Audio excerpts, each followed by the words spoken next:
Hi, this is Deboki, and today for Not My Thesis, I'm going to do something a little bit different. It might not seem technically related to grad school, but it can't always be important shit like how to find an advisor. So I'm going to talk about reality television, and in particular, I'm going to talk about one of the greatest reality TV shows of all time. And it does kind of have some connection to math and science if you're very loose with the definition. I have also delivered this, rant that I'm about to unleash on you about the greatest reality TV show of all time to many people in my grad school program, including my advisor, who I think is mildly concerned about what it says about my intellect, but I hope I've convinced some of them that it is the greatest reality TV show of all time. So the show I'm talking about is Are You the One, which is aired on MTV, and I've watched a lot of reality TV. I've watched a lot of the VH1 shows, from the Flavor of Love, Rock of Love days. I'm currently more of a Bravo girl. I watched a lot of the Real Housewives and Vanderpump Rules and really love those shows, even though they are there's a ton of issues with them, but I am obsessed with them. But Are You the One is maybe one of my favorites. So the idea behind Are You the One is that 10 girls and 10 guys are thrown into a house together in Hawaii.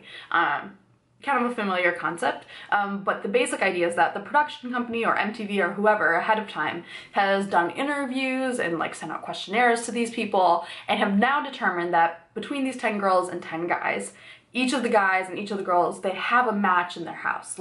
Each guy has a girl who is romantically matched with and vice versa.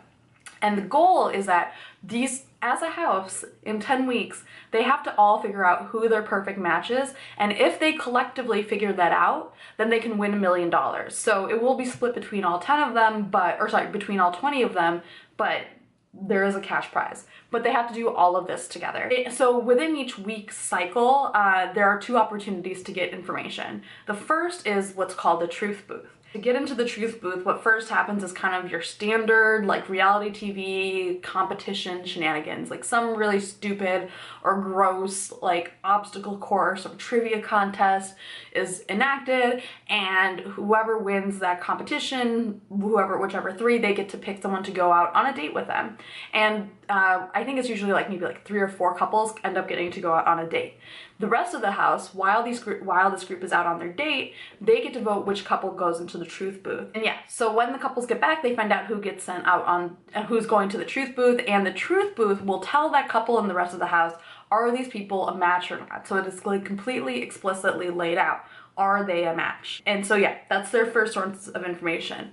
At the end of the week, their second source of information is that either the guys or the girls, they all get up, and one by one, they pick out who their perfect match is. And each person can only get picked once, so it's you end up with 10 pairs. At the end of this matching ceremony, there is a light show of sorts which tells them how many perfect matches there are in that group.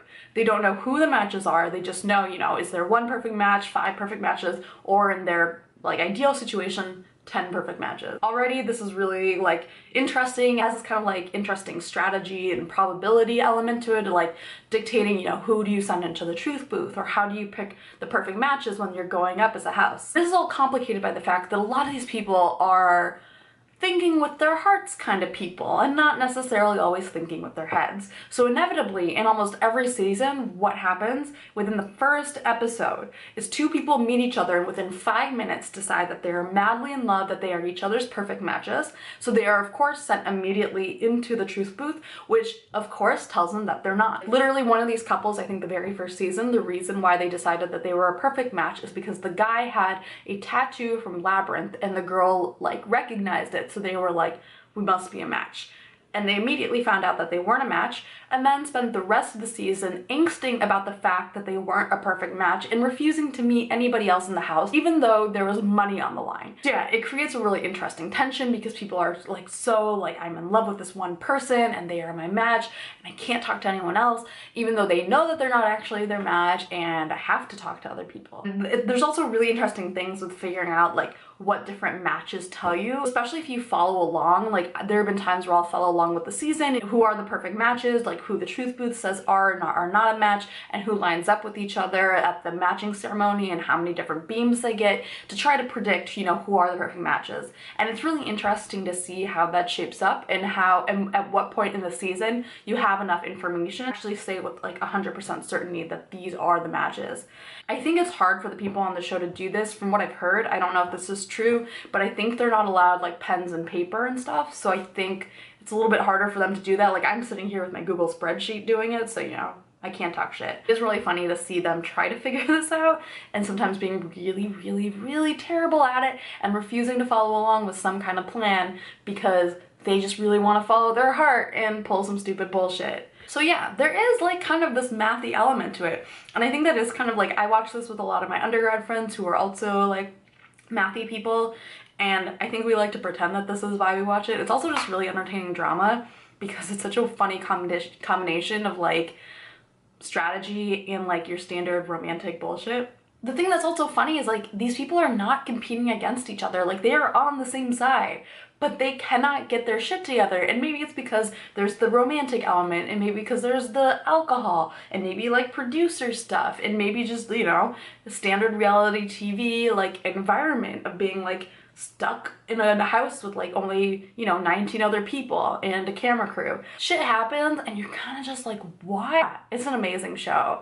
It's not on right now. Hopefully it will come back at some point soon. It is hands down one of my favorite TV shows. There's always someone who like updates the Wikipedia page with the most recent matching ceremony, which is super helpful. God bless whoever does that. Like, they are the greatest. They are a gift to my life. Yeah, that's the greatest reality TV show. It's how I survived grad school when you know, when the going gets tough. I can't wait for it to come back. So, bye.